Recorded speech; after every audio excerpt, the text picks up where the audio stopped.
नमस्ते, अभिवादन आपका इनोसेंट इन्वेस्टर के इस नए वीडियो में आपके लिए डिस्क्लेमर, उसके बाद फ्यूचर ग्रुप की बात करेंगे और ये बात आपकी चाटुकारिता करने के लिए नहीं होगी, आपको सच्चाई से वास्ता कराने के लिए होगी। तो बने रहिएगा हमारे साथ अगर हिम्मत हो तो, अगर आपको सच्चाई सुनने की आदत है तो, नहीं तो वीडियो डिसलाइक कीजिए और चुपचाप यहाँ से चले जाइए, क्योंकि मैं सच बोलूँगा आपको और सच अगर सुनने की आदत नहीं है तो आपको बहुत तकलीफ होगी, आपके पेट में दर्द भी हो सकता है। ठीक है, अब बात करते हैं फ्यूचर ग्रुप की। देखिए, आप सबको पता है, हम सबको पता है, लगभग ब्रह्मांड में सबको पता है कि फ्यूचर ग्रुप में रिलायंस अपना पैसा लगा रहा है, 50% स्टेक खरीद रहा है। ठीक है, सबको पता है। ऐसा कोई बचा होगा बाजार में जो है और लेटेस्ट न्यूज़ से अपडेटेड है, उसको ये बात ना पता हो? है कोई? नहीं है ना। तो अब आप लोगों की जो क्वेरीज आ रही हैं वो थोड़ी सी मुझे डरावनी लग रही हैं। क्यों लग रही हैं? सर, फ्यूचर ग्रुप में पैसे लगाने हैं, किस रेट पे खरीदूं, कौन सा स्टॉक खरीदूं? अब मैं आपसे एक सवाल पूछता हूँ, क्या आप ही ऐसा सोच रहे हो क्या? जिसको पैसे लगाने हैं ना, वो लगा कर बैठा है। ठीक है, अब यहाँ पर जो लगाएगा पता है वो कौन है? आप समझिए, रिटेल इन्वेस्टर किस जगह पैसे लगाता है और क्या सोच कर पैसे लगाता है। ठीक, अब अगर सारी डील सारी फुल एंड फाइनल हो जाती है, डील होने की बात अगर करें तो ये मीटिंग लगातार टले जा रही है, हफ्ते दर हफ्ते मीटिंग टाल रहे हैं। रीज़न आपको पता है, ये लोग कारण बताते नहीं है एग्जैक्टली आकर सामने। बीएससी पर एनएससी पर नोटिस अपडेट लगा देते हैं, एक हफ्ते बाद हमारी मीटिंग होगी। ठीक है, स्टॉक भी ज़रा देख लेते हैं। अगर स्टॉक को सिंपली आप देखोगे तो ये स्टॉक बढ़िया ब्रेकआउट दे रहा है। अगर चार्ट पैटर्न की आपको समझ होगी तो आपको पता चलेगा, ये जो यहाँ पर क्लोजिंग मिली है 20 रुपये 10 पैसे पे फ्यूचर एंटरप्राइज लिमिटेड के स्टॉक को, अन्य स्टॉक की मैं एनालिसिस नहीं कर रहा हूँ, तो सिंपली इस स्टॉक को एक बड़ा ब्रेकआउट मिल रहा है चार्ट पर। यहाँ से भयंकर मूव ऊपर की तरफ आना चाहिए अकॉर्डिंग टू चार्ट पैटर्न, क्योंकि ये जो वॉल्यूम हुआ है, इस वॉल्यूम की समझ अगर आप चार्ट का पैटर्न रीड करते होंगे, और ये वॉल्यूम आप पिछले मतलब मंथली वॉल्यूम पे भी मैं आपको अगर ले जाकर दिखाता हूँ, ठीक है, मंथली कैंडल पे मैं आपको लेकर आया हूँ, और यहाँ से अगर आप चले जाइए पीछे तो काफ़ी दिनों तक, मतलब सालों की मैं बात कर रहा हूँ, 5 6 7 साल भी इतना भयंकर वॉल्यूम नहीं हुआ था जितना लास्ट ट्रेडिंग डे पे हुआ है। मैं आपको फिर से वही वन डे की कैंडल पे लाता हूँ, आप ये वॉल्यूम देख पा रहे होंगे, नीचे देखिए वॉल्यूम लगभग ख़त्म था। तो इतना बड़ा वॉल्यूम हुआ है, अब आप यहाँ से क्या निकाल कर लेके जाना चाहते हैं? ठीक, जो भी निकालिए आप, 90 to 95% लोग यहाँ से पॉजिटिविटी निकाल रहे हैं कि हाँ यार रिलायंस खरीद लेगी। मैंने शुरुआत में आपसे पूछा कि क्या ये बात ऐसा है जिसको कोई ऐसा है जिसको ये बात ना पता हो? सबको पता है ना।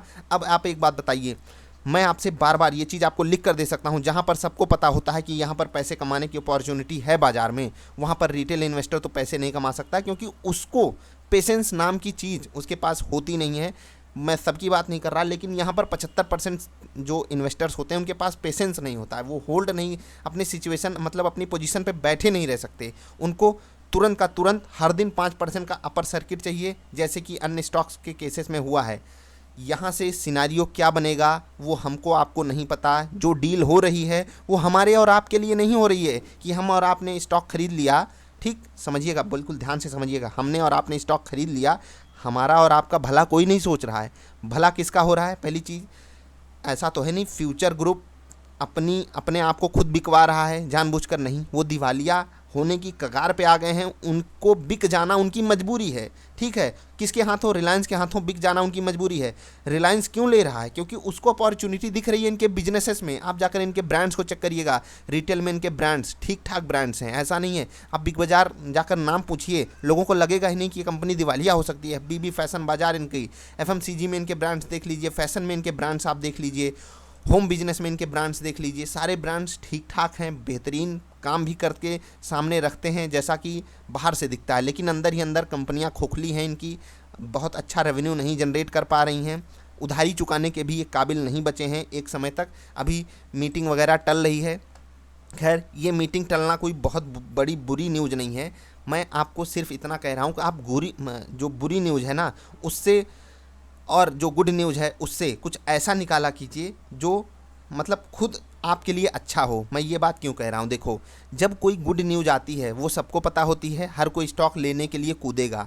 आप अपना माइंडसेट बनाकर रहिएगा इस स्टॉक में, तभी पैसे कमा पाओगे। आपको अगर लग रहा है कि 20 से 40 हो जाएगा और आप इसमें बने रह पाओगे, तो 20 से 40 ऐसे स्मूथ राइड आपको नहीं मिलेगी। याद रखिएगा इसको, थोड़ा सा सावधानी बरतिएगा। जो भी लोग क्वेरी भेज रहे हो, मैं आपको फिर से कह रहा हूँ, आपका भला कोई नहीं सोच रहा है, याद रखिएगा, कोई भी नहीं सोच रहा है आपका भला। आप किसी भी रेट पे फंसोगे वो आपकी अपनी गलती, आप कुछ भी पैसा कमाओगे वो आपकी अपनी समझ, आपकी अपनी समझदारी, ठीक। आपका भलाई, आपकी भलाई कोई नहीं सोच रहा है। जो कंपनी बिक रही है उसे भलाई नज़र आ रही है, जो कंपनी खरीद रही है उसको अच्छाई नज़र आ रही है, हाँ यार हमको अच्छी वैल्यू मिल रही है। और बैंक क्यों लगे हैं पीछे? क्योंकि उनको पैसा मिल जा रहा है जो वो उधारी दिए हुए हैं। समझ लीजिएगा आप पूरी बात को। अब मैं आपसे कह रहा हूँ कि ये स्टॉक रिटेल इन्वेस्टर को फिर उसी तरह मुंह की पटकनी ना दिया तो आप मुझसे मिलिएगा। आज से बहुत नहीं 45 दिन बाद आपसे मैं मुलाकात करूँगा और आपको बताऊँगा कि रिटेल इन्वेस्टर किस तरीके से अपने पैर पे कुल्हाड़ी मारा है इस स्टॉक में घुसकर, ठीक है। इस स्टॉक में घुसना गुनाह नहीं है। जो लोग पर्सनली कनेक्टेड हैं मैंने उनको तरीके भी बताए हुए हैं, समझाए हुए हैं, लेकिन आपको क्या निकालना है यहाँ से? आप खुद समझदार हो, समझदारी दिखाना मैं यही आपसे रिक्वेस्ट कर सकता हूँ।